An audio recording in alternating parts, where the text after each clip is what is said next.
ফেসবুকে যখন আমি নতুন নতুন কাজ করছিলাম তখন কিন্তু নিজেকে কীরকম একটা লাগছিল যে হ্যাঁ আমি ভিডিও বানাচ্ছি, কীরকম একটা মানে নিজেকে নিজেই কীরকম একটা লাগছিল, লজ্জাও করছিল। তারপরে ভিডিও অনেকে দেখে আমাকে মন্দ কথাও বলতো, তারপরে খারাপ কথাও বলতো, পেছনে কিন্তু গালিগালাজও করতো। সেইগুলো কিন্তু তো আমি কান দিতাম না। আর আমাকে সাপোর্ট করার মতন একমাত্র আমার হাজব্যান্ডই ছিল। হাজব্যান্ড কিন্তু আমাকে প্রচণ্ড পরিমাণে সাপোর্ট করতো। আর আমাকে সবসময় বলতো যে কারোর কথায় কান না দিয়ে তুমি তোমার মতন ভিডিও বানিয়ে যাও, শুধু খারাপ ভিডিও না করলেই হলো।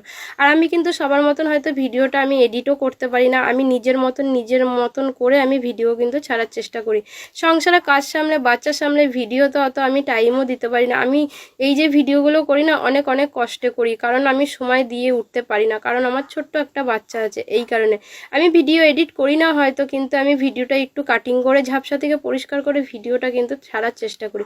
আমার হাজব্যান্ড যখন বাড়ি থাকে তখন কিন্তু আমাকে অনেক কাজে হেল্পও করে দেয়, আর আমাকে এই ভিডিও করার জন্য কিন্তু সাহায্য করে, মানে ভিডিওটা আমাকে করে দেয় ও যখন বাড়িতে থাকে। এখন বাড়িতে নেই, এখন কিন্তু আমাকে স্ট্যান্ড লাগিয়েই ভিডিওটা করতে হয়। আবার অনেক সময় কিন্তু আমি ভিডিওগুলো ভালোভাবে ছাড়তেও পারি না, মানে মোবাইলটায় কাজও করে না। মোবাইলটায় যে কি হয়েছে জানি না, আমাদের মতন মানুষের তো আর একটা মোবাইল কেনা সম্ভব নয়, যেটা আছে সেটা দিয়েই আমাদের করতে হবে। আমার ভিডিও কিন্তু অনেকে এখনো পর্যন্ত পছন্দ করেনি, হয়তো আমার ভিডিওতে খাস কিছুই নেই, ওই জন্য ভিডিওগুলো কিন্তু অত পছন্দ করে না।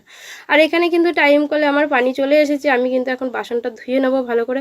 ধুয়ে নেওয়া মানে টাইম কলে পানি কিন্তু আসলে আমার ভালোই হয়, কাজকর্ম করতে সুবিধাই হয়।